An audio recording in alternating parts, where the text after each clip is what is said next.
শিখাছ কিচেনলৈ সকলোকে স্বাগতম আৰু অভিনন্দন। আজি মই বনাবলৈ লৈছোঁ মাছৰ মূৰৰ ঘণ্ট।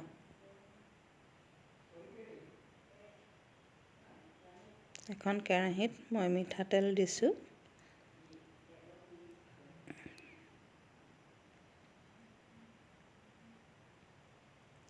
আৰু আধা চামুচ ঘি দিছোঁ।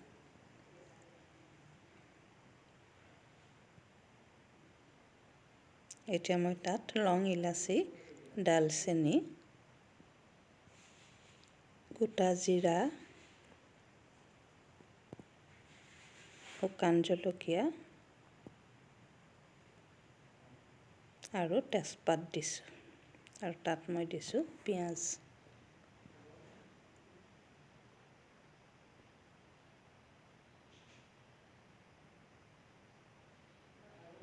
এতিয়া মই তাত দিছোঁ আদা নহৰু পেষ্ট। এতিয়া দিছোঁ জিৰা গুড়ি আৰু ধনিয়া গুড়ি পেষ্ট। হালধি, ধোৱা মগু দাইল আৰু আলু, কাশ্মীৰী জলকীয়া গুড়ি,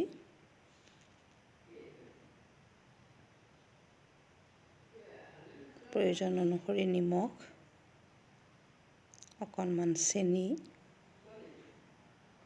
দি এইখিনি অলপ লৰাই দিছোঁ। অলপ দিছোঁ মই পিৰি পিৰি মছলা, এইটো অপশ্যনেল, নিদিলেও হ'ব। আৰু ইয়াত অলপ পানী দিব।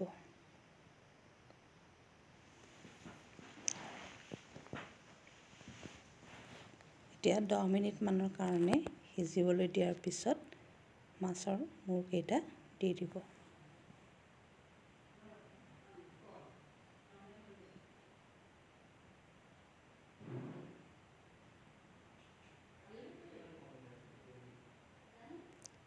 এতিয়া অলপ সময় ভাজি লোৱাৰ পিছত তাত অলপ পানী দি ঢাকন দি 10 মিনিটমানৰ কাৰণে সিজিবলৈ দিব।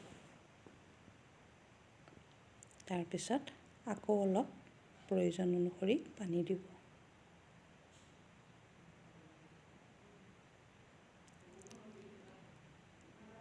এইদৰে আলু আৰু দাইলখিনি সিজাৰ পিছত তাত অলপ পানী দি উতলিবলৈ দিব।